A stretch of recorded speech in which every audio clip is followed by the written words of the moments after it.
Hello friends, अगर आप भी 10th और 12th पास आउट स्टूडेंट और हरियाणा के अंदर जल्दी से जल्दी नौकरी पाना चाहते हैं तो आज की वीडियो सिर्फ आपके लिए है। आज हम बात कर रहे होंगे HSSC CET एग्जाम के ऊपर। CET आप सुनते होंगे अपने बड़े भाई बहनों से, लेकिन कंफ्यूज हैं कि आखिरकार ये CET एग्जाम है क्या। तो आज की वीडियो आपके लिए है।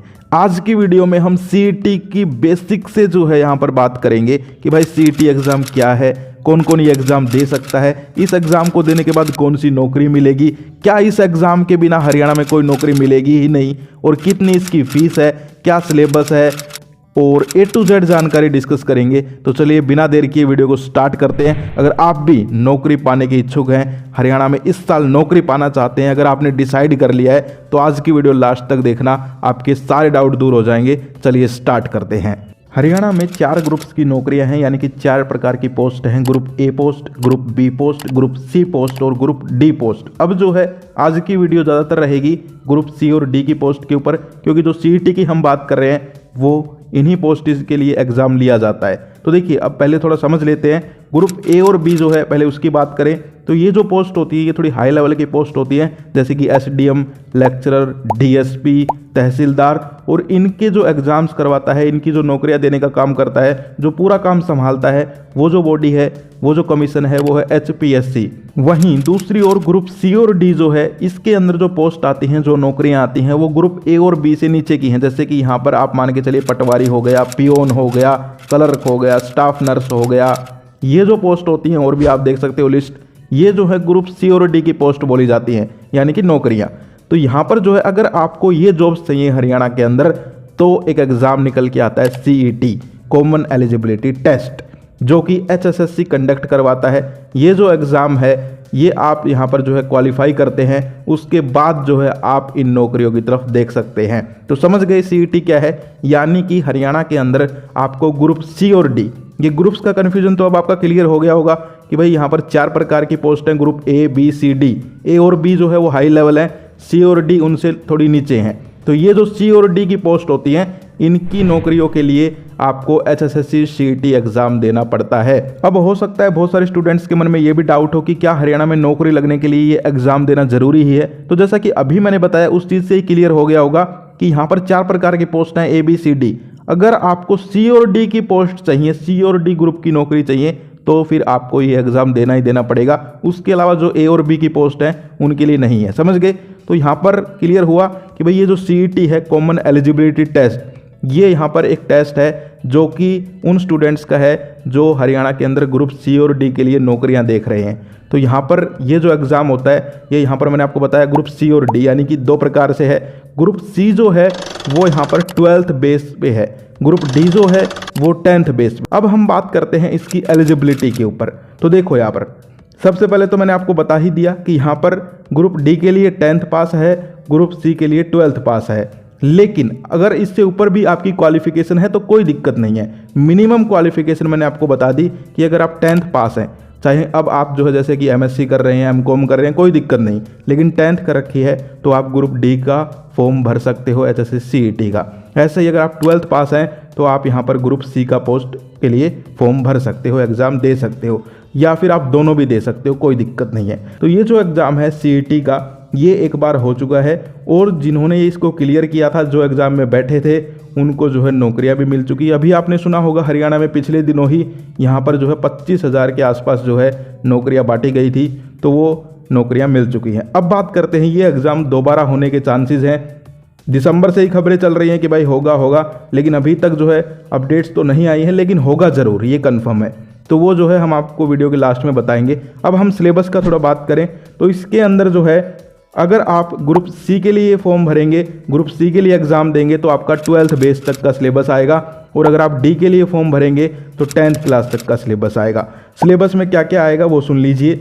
इंग्लिश, हिंदी, साइंस, रीजनिंग आएगी, मैथमेटिक्स आएगा, जीके आएगा, कंप्यूटर आएगा, और हरियाणा जीके आएगा। ये बात आप ध्यान रखना, हरियाणा जीके मोस्ट इंपॉर्टेंट है, क्योंकि ये जो है ज़्यादा वेटेज कवर करता है।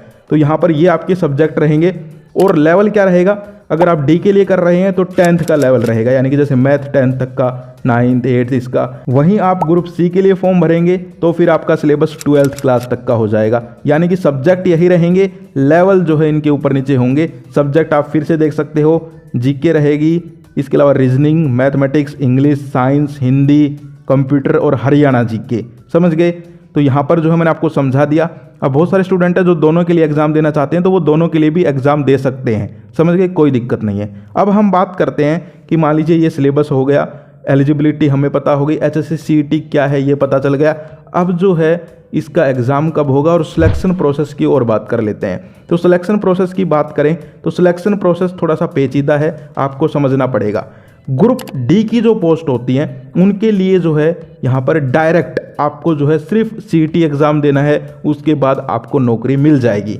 यानी कि आपने CET एग्ज़ाम दिया, क्लियर किया, उसमें जो है मेरिट लिस्ट आई और डायरेक्ट जो नौकरियां हैं, जो नौकरियों के लिए आपने फार्म भरा था, वो डायरेक्ट नौकरी आपको मिल जाएगी। लेकिन डी के लिए, जिसमें पियोन, स्वीपर, गार्डनर छोटी पोस्ट होती हैं। वहीं बात करूँ ग्रुप सी की जो पोस्ट हैं जो थोड़ी सी बड़ी हैं डी से, उनके लिए क्या होगा कि पहले आपको as a eligibility test CET pass करना है, उसके बाद उस नौकरी के फॉर्म निकलेंगे, वो फॉर्म भी भरने हैं और उस नौकरी का भी पेपर हो सकता है, वो क्लियर करना है, तब जाकर आपको वो नौकरी मिलेगी।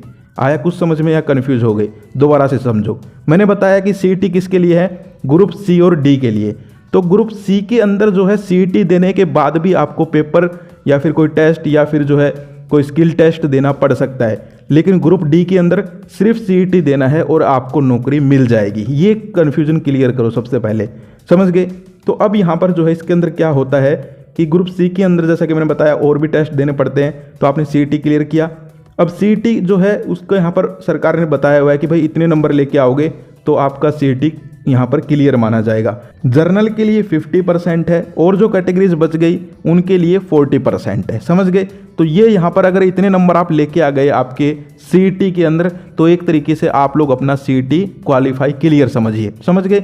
अब यहाँ पर हम बात करते हैं कुछ और पॉइंट्स हैं जो कि आपके लिए जानना ज़रूरी हैं, जैसे कि फ़ीस क्या है या फिर कुछ और चीज़ें, तो वो भी जान लीजिए। फ़ीस की अगर हम बात करें तो ये कॉमन एंट्रेंस एग्ज़ाम है CET, इसके लिए आपकी जो है 1000 रुपये फ़ीस आपको देनी होगी। लेकिन अगर आप हरियाणा से हैं और आपके यहाँ पर हरियाणा का जो है फैमिली ID है, परिवार पहचान पत्र है, आधार कार्ड है, तो आपकी फ़ीस आधी हो जाएगी। और जो कैटेगरीज हैं उनकी भी फ़ीस यहाँ पर कम रहेगी, आप लोग फ़ीस देख सकते हो। इसके अलावा पॉइंट है एक कि अगर आपने एक बार रजिस्ट्रेशन कर दिया, उसके बाद जो है आप ग्रुप सी और डी दोनों परीक्षाओं के लिए पात्र हो जाएंगे। यानी आप दोनों देना चाहते हैं तो आप दोनों परीक्षाएं भी दे सकते हैं। इसके अलावा अगर कोई अभ्यर्थी दोबारा से परीक्षा देना चाहता है तो उसे फ़ीस दोबारा देनी पड़ेगी, रजिस्ट्रेशन शायद ना भी करे। इसके अलावा हम बात करें कि यहाँ पर जो है जितने भी महिला हैं, पुरुष सैनिक हैं, दिव्यांग हैं, SC BC हैं, उनको जो है 25% ही फीस देनी है। मैंने जैसा कि आपको फ़ीस का बताया था। इसके अलावा अब यहाँ पर जो आपका सिलेबस था उसके अंदर थोड़ा सा और यहाँ पर मैं आपको समझा देता हूँ कि पहले यहाँ पर जो है 75% आपकी general knowledge, reasoning, quantitative ability यानी कि मैथ, अंग्रेजी, हिंदी और कंप्यूटर होगा और 25% जो है हरियाणा जीके होगी। समझ गए? यानी कि आपका जो 100% सिलेबस है, जो सारे सब्जेक्ट मैंने बताए थे, उसमें 75% ये चीज़ें रहेंगी और 25% ये चीज़ें रहेंगी। अब इससे आपको जो है इसी हिसाब से पढ़ना है। अब बात करें आगे सैलरी की, जिसका सबको इंतजार है कि भाई सैलरी क्या मिलेगी और एग्जाम कब होगा। तो देखिए सैलरी जो है मैं आपको एक अप्रोक्स फिगर बता देता हूँ, 25,000 के आसपास जो है आपकी स्टार्टिंग सैलरी आप मान के चलिए। इससे ऊपर तो फिर आगे है ही, यानी कि 25 से स्टार्टिंग है। अब आगे एट लास्ट हम बात करते हैं कि फॉर्म कब भरे जाएंगे और एग्ज़ाम कब होगा। सबसे ज़रूरी चीज़ जिसके लिए स्टूडेंट्स रुके हुए हैं, तो देखिए आपके जो फॉर्म हैं उनको लेकर अपडेट आ गई है। आधी वीडियो मैंने पहले शूट कर ली थी, लेकिन अब जो है मैं आगे का पार्ट शूट कर रहा हूँ क्योंकि फॉर्म की अपडेट अभी आई है। तो आपके जो फॉर्म है वो निकल चुके हैं। यहाँ पर आप ऑफिशियल अपडेट देख सकते हो, स्क्रीनशॉट में लगा रहा हूँ। Opening date for online registration 28/5/2025, यानी कि कब से आपके एप्लीकेशन फॉर्म स्टार्ट हो रहे हैं? 28/5/2025, 28 मई से। लास्ट डेट क्या है सुन लीजिए, closing date for submission of online application 12/6/2025, 12 जून आपकी लास्ट डेट रहेगी। 28 मई से फॉर्म स्टार्ट हो चुके हैं। तो जिन भी भाई बहनों को हरियाणा CET के लिए अप्लाई करना था वो जो है 12 जून तक अप्लाई कर सकते हैं। कहा जा रहा है कि इसके बाद आगे डेट एक्सटेंड नहीं होगी, तो आपको लेट नहीं करना है। इसके अलावा आगे जो है closing date for deposit of fees, यानी कि मान लीजिए किसी की फ़ीस जमा नहीं हो पाती, वो जो है 14 जून तक भी अप्लाई मतलब फ़ीस जमा कर सकता है। इसके अलावा आगे आप लोग देख सकते हो नीचे, अब आपके मन में आएगा भाई एग्ज़ाम कब होगा, तो date of examination will be communicated separately, यानी कि क्या है मैं आपको आसान भाषा में समझाता हूँ। इनका कहना है कि पहले जो है फॉर्म भरवाए जाएंगे, फिर ये देखेंगे कि भाई कितने फॉर्म आए हैं, उसी हिसाब से तैयारी करेंगे एग्ज़ाम लेने की। उसी हिसाब से भाई जितने बच्चे होंगे उतने ही एग्ज़ाम सेंटर बनाए जाएंगे, उनकी सीटिंग प्लान बनाई जाएगी।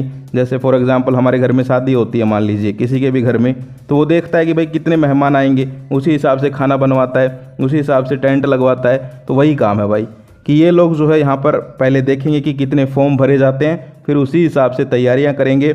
लेकिन फिर भी बात करें कि एक्सपेक्टेड कब तक ये एग्ज़ाम हो सकता है, तो कहीं ना कहीं जो है अभी फॉर्म भरे जाएंगे, उसके बाद और भी फॉर्मेलिटीज़ होती हैं, तो कहीं ना कहीं जो है एज एक्सपेक्टेड अगस्त सितंबर तक ये जो है एग्ज़ाम होने की संभावना है। और आगे जो भी अपडेट आएंगे वो हम आपको बताते रहेंगे। तो ये थी सीईटी की कंप्लीट वीडियो। अगर आप यहाँ तक वीडियो देख रहे हैं तो मुझे नहीं लगता कि अब सीईटी को लेकर आपके मन में कोई डाउट है, लेकिन फिर भी डाउट है तो घबराने की ज़रूरत नहीं है, बिल्कुल हेजिटेशन करने की ज़रूरत नहीं है। कमेंट सेक्शन में आप लोग कमेंट कर सकते हो, आपको तुरंत रिप्लाई मिल जाएगा। तो ये आज की वीडियो थी। वीडियो कैसी लगी कमेंट करके ज़रूर बताइए। कोई भी डाउट है कमेंट कर दीजिए। और अगर आप ये video education party YouTube channel पे देख रहे हैं तो चैनल को सब्सक्राइब कर लीजिए, इसको नहीं, हमारे दूसरे चैनल जो कि है जॉब ओरिएंटेड करियर पार्टी के नाम से, उसको, क्योंकि वहाँ पर आपको जो है सीईटी की सारी आगे आने वाली अपडेट्स वहीं पर देखने को मिलेगी। तो थोड़ा सा सपोर्ट जरूर दिखाइए प्लीज़। तो ये थी आज की वीडियो। आज के लिए इतना ही। Bye bye, take care, love you all, जय हिंद, जय भारत।